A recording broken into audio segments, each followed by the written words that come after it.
So, Stephen, thought we would have a friendly debate. What do you think is the best sport in the world? The best sport in the world is unquestionably what is known in America as soccer, what is known in my country as football.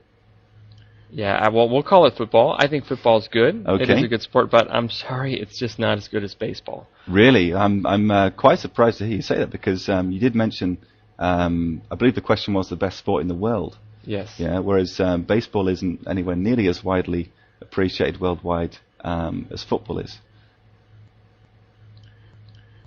Ah, that's true. That is true. I mean, I will give you that.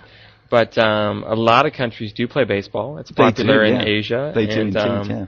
In Central America and in North America. Yeah. And it's a young sport. You just got to give it time. We need more time to come around. Yeah, I mean, I don't particularly have anything against kids playing baseball. I think getting kids out playing any sport is very healthy and is very good thing to happen.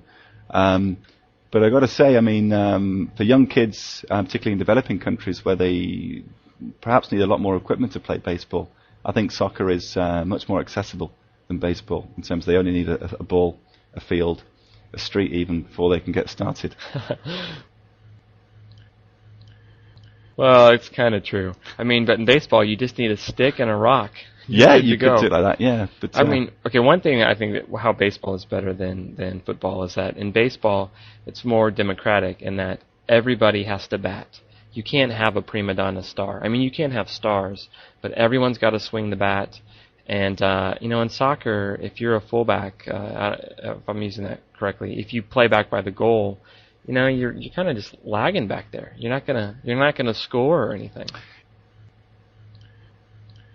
Yeah, that's very, very true. And I think, you think you're very right in saying that baseball is indeed a democratic sport. But I think soccer gives each individual player to play to his own strengths and his own physical capabilities. So, for example, you have people who are naturally strong presence, who are more suited well to playing in defence, whereas your speedier players and your slightly more cunning players probably lends itself better to being a striker. So it really allows people to specialise. And the crowd really get behind that. The crowd really appreciate a good, strong defender and a nifty striker who gets in there and poaches a lot of goals for his team. Yeah, well, that's true. I mean, actually, those are some good points. But in baseball, you have to utilize more skills. I mean, you have to be skilled at catching the ball, throwing the ball, hitting the ball, running the bases. Yeah. In football, you just got to run and kick. Yeah.